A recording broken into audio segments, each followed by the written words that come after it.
بسم اللہ الرحمن الرحیم۔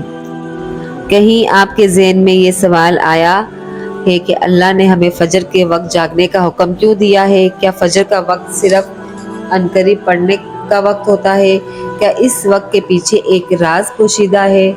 وہ راز کیا ہے؟ اس راز کو جاننے کے لیے ضروری ہے کہ ہم پہلے نماز کے بارے میں جانیں، جو ہم پر دن میں 5 مرتبہ فرض کی گئی ہے۔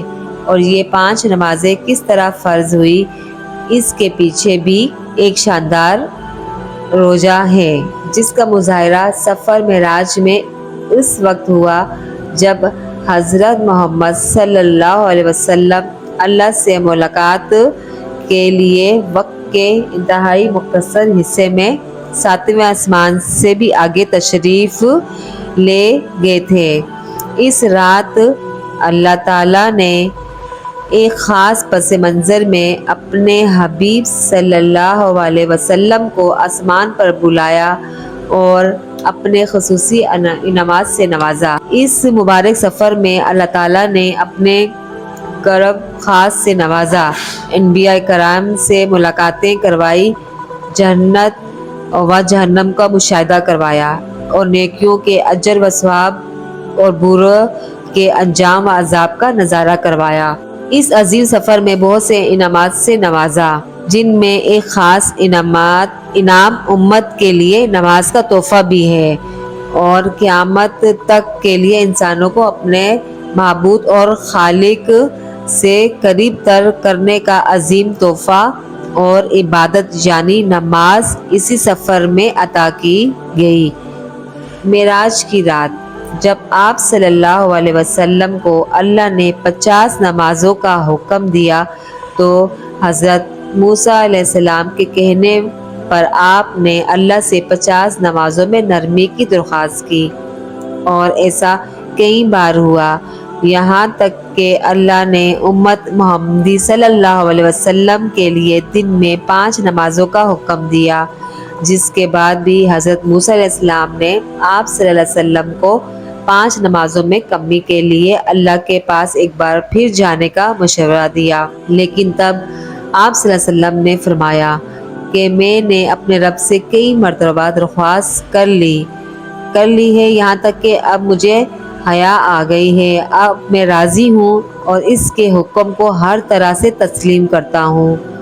ہر نماز پڑھنا ضروری ہے اور یقیناً آپ کے لیے بھی نمازوں میں سب سے زیادہ مشکل نماز فجر کی نماز ہوگی، جس میں نیند کا غلبہ اس قدر ہوتا ہے کہ انسان بمشکل اٹھ پاتا ہے، لیکن دن کے اس خاص حصے میں جو راز پوشیدہ ہے، اسے جب آپ جانو گے تو یقین کریں کہ آپ فجر کی نماز کبھی نہیں چھوڑنا چاہیں گے۔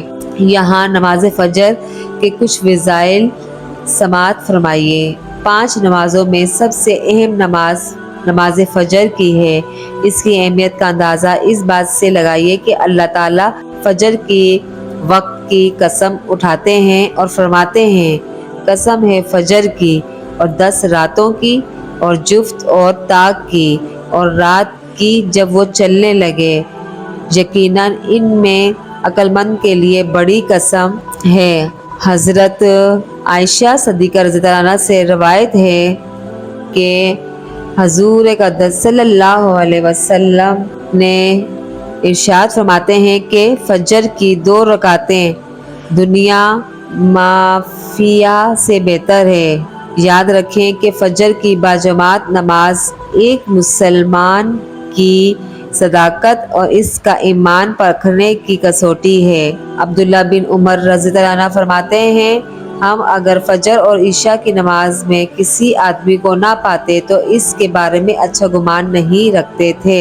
فجر کی نماز جہنم سے حجاب ہے۔ جناب رسول صلی اللہ علیہ وسلم نے فرمایا، جو شخص سورج نکلنے سے پہلے اور سورج ڈوبنے سے پہلے کی نمازیں یعنی فجر اور عصر پڑھتا ہے، وہ ہرگز جہنم کی آگ میں داخل نہیں ہوگا۔ فجر کی نماز جنت کی ضمان ہے۔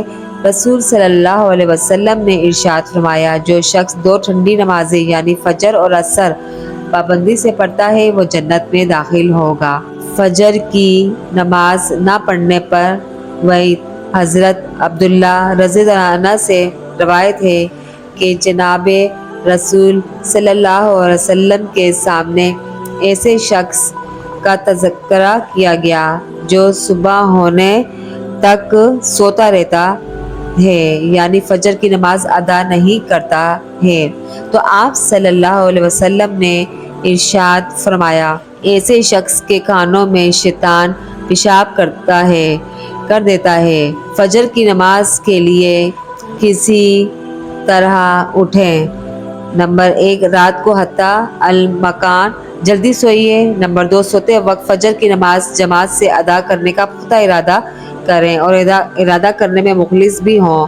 نمبر 3، ایسے اسباب اختیار کریں جن سے فجر کی نماز کے لیے اٹھنا آسان ہو، مثلا الارم والی گھڑی میں مناسب وقت پر الارم سیٹ کر اس کو مناسب جگہ پر رکھیں۔ اگر ان امور کی رعایت کر سوئیں گے تو انشاءاللہ فجر کی نماز باجماعت کے ساتھ ادا کرنا آسان ہوگا۔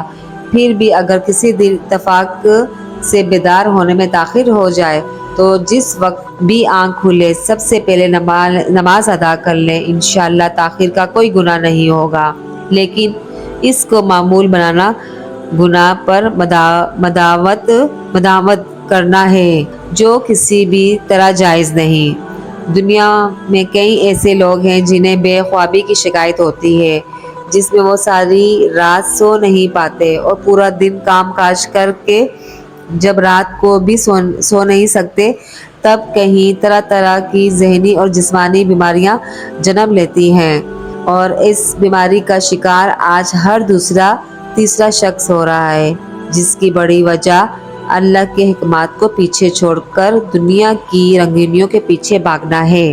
ساری رات جاگنے کے بعد فجر کے قریب کچھ دیر نیند آ جاتی ہے، لیکن وہ نیند جسم کو پرسکون نہیں رکھتی، جس کی وجہ سے اکثر لوگ جاگتے اور ہر قسم کی دوائیوں کے استعمال کے باوجود جب سو نہیں پاتے تو وہ اللہ سے یہ سوال ضرور کرتے ہوں گے کہ اے اللہ، مجھے نیند کیوں نہیں آتی، آخر کیا وجہ ہے؟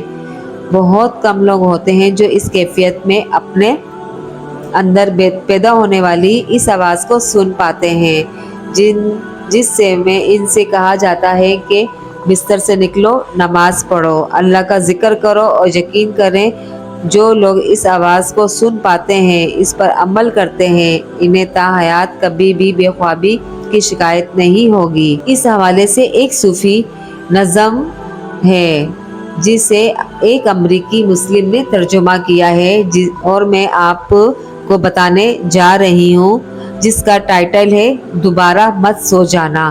صبح کی ٹھنڈی ہوائیں ایک راز لاتی ہیں تمہارے لیے، دوبارہ مت سو جانا۔ خود سے پوچھو تم کیا چاہتے ہو، دوبارہ مت سو جانا۔ لوگ دروازے کی چوکھٹ سے آ جا رہے ہیں جہاں دو دنیائیں ملتی ہیں، وہ دروازہ گول اور کھلا ہے، دوبارہ مت سو جانا۔